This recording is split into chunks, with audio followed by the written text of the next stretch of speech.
Chum TV. Furaha kiganjani. Tanzania ikiwa katika shamra za maadhimisho ya miaka 61 ya Muungano wa Tanzania, Rais wa Zanzibar na Mwenyekiti wa Baraza la Mapinduzi Dr. Hussein Ali Mwinyi ameweka jiwe la msingi la ujenzi wa barabara Mwasonga, wilaya ya Kigombani, mkoa wa Dar es Salaam. Akiwa katika shamra hizo, Rais Dr. Mwinyi amesema Tanzania imepiga hatua kubwa za maendeleo ndani ya miaka 61 ya Muungano, kisiasa, kiuchumi na kijamii, na kuwa kielezo cha mafanikio ya Muungano barani Afrika. Hii ni Chum TV Online.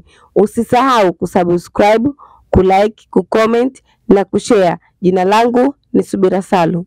Ni dhahiri kuwa ndani ya kipindi cha miaka 61 ya Muungano, nchi yetu imepiga hatua kubwa ya maendeleo kisiasa, kiuchumi na kijamii, na kuifanya Jamhuri ya Muungano wa Tanzania kuwa kielelezo cha mafanikio ya Muungano barani Afrika.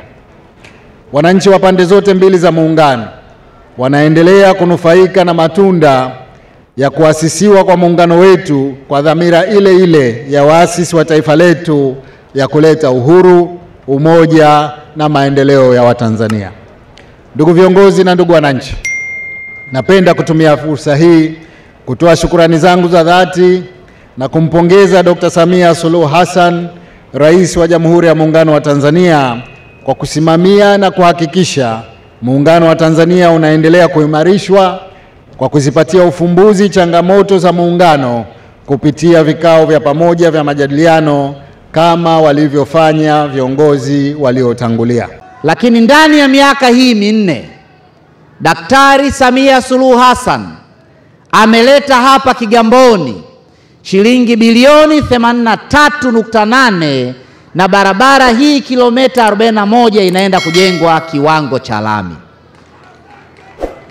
Barabara hii inaenda kuifungua Kigamboni, inaenda kuwatengenezea unafuu wananchi waliowekeza kwenye viwanda hapa Kigamboni, inaenda kukuza uchumi wa taifa letu.